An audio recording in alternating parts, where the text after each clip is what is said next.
Hi, my name is Sydney Spears, and I'm a peer mentor from the College of Sciences Student Success Center. Since we're coming back from spring break, we know that it's pretty hard to get back into the routine of school, especially with everything being online now.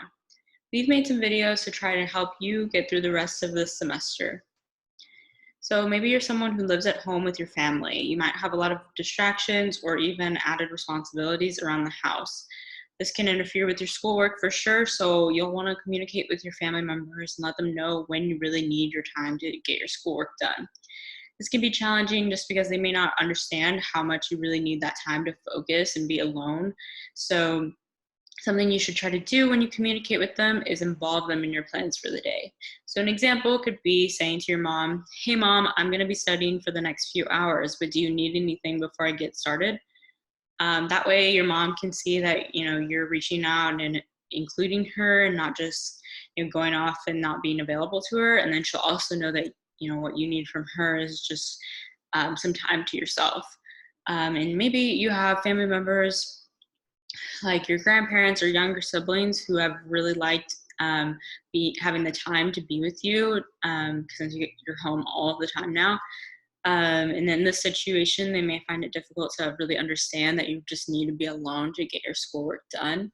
And so, something you could do is say to, for example, say, "Hey, grandma, I'm going to be studying for the next few hours. Afterwards, do you want to bake cookies or watch your favorite show or whatever it is that you guys really like to do together?" That can show your family member that you're considering them and including them, and so that they don't feel shut out either.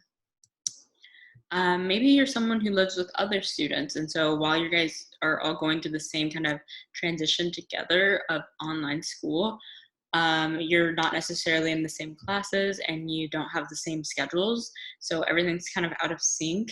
And the more roommates that you have, like the more chaotic it can be. And you might have more distractions and disruptions for your study time. So what you'll want to do is just communicate to your roommates. You could go to your roommates and say, "Hey, when are your big projects, or when are your exams, so that I know when I need to keep my noise level down." Um, and then that's your time to communicate to them as well, like, "Hey, I need to get things done at this time as well, so just be mindful of the noise."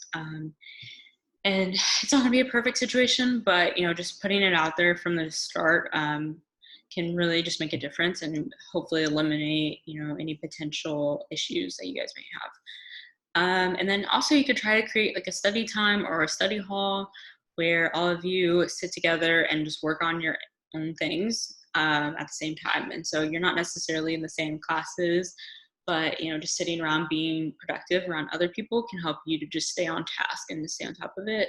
Sort of like if you were in the library or if you were in a coffee shop studying. So just trying your best to mimic the environment where you're most productive can be really beneficial. And maybe you're someone who lives with no one, and while you don't have the distractions of others, you may find it hard to be productive during this time. Because you have to rely on yourself to make your routine and to just get things done and to attend class and everything like that. So that can be a challenge as well. So, a way to kind of help yourself to like stay on top of everything is to just have a group chat with some of your classmates. And that way, you guys can check in on each other and say, "Hey, I don't see you in the Zoom today. Like, are you coming? It's starting now." And that way, if you've forgotten or if you've, had something come up or whatever, someone's looking out for you and you're more inclined to like attend your class.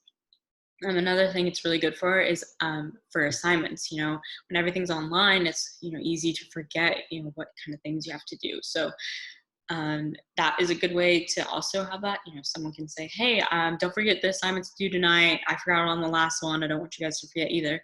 And that can be just a way that you guys all help one another be successful in the class. If you don't know any classmates that you can reach out to individually, maybe you can attend your professor's office hours through Zoom, and you can reach out to classmates through there and say, "Hey, how are you going to study for this test?" Like, or ask questions and just try to start talking, and then maybe that can be a way that you guys communicate in the future. And then another thing you can do is just try to video chat to be productive. So you can be video chatting your classmate to study, or you can do a group FaceTime or a group Zoom or whatever you want to do. And that way you can see that someone's studying. You can ask each other questions, and it can almost be like you guys are studying in person. It's not it's not perfect, but it's probably the closest thing that you can do, or the closest thing that you can get to like studying together.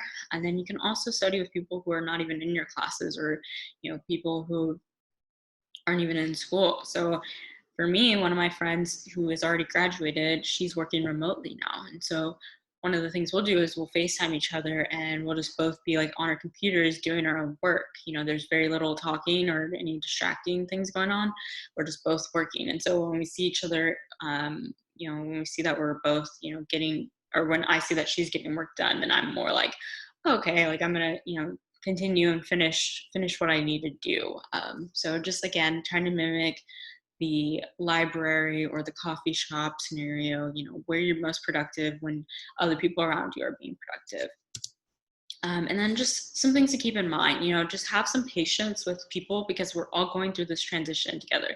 Your family members, your roommates, everybody is just kind of trying to navigate their own way that they're dealing with this. And so just keep in mind that, everything's gonna, it's not gonna be a perfect situation for sure. And then also just know that, don't take anything personally either, because if your roommate asks you to quiet down, just understand that they're not out to get you. It's just, they just would like some quiet for a moment, just like you would probably want the same thing too. And then also try not to be too hard on yourself either, because it's really easy to just, make a list of all kinds of goals and things that you want to get done in that one day. And if you don't get them all done, like, it's not a big deal. You have the next day to, work on things, and, you can always there's always tomorrow. So just try not to be hard on yourself. This is not a perfect semester by any means. We're just trying to get through it, and just, do your best that you can, and don't be hard on yourself, because, just doing your best is going to, make a difference anyway. So thank you guys so much. The College of Sciences Student Success Center is completely virtual now, and so you should visit cossuccess.sdsu.edu for advising, and through there you can set up an appointment with an advisor, or you can email us at sciences.studentsuccess@sdsu.edu. Thank you.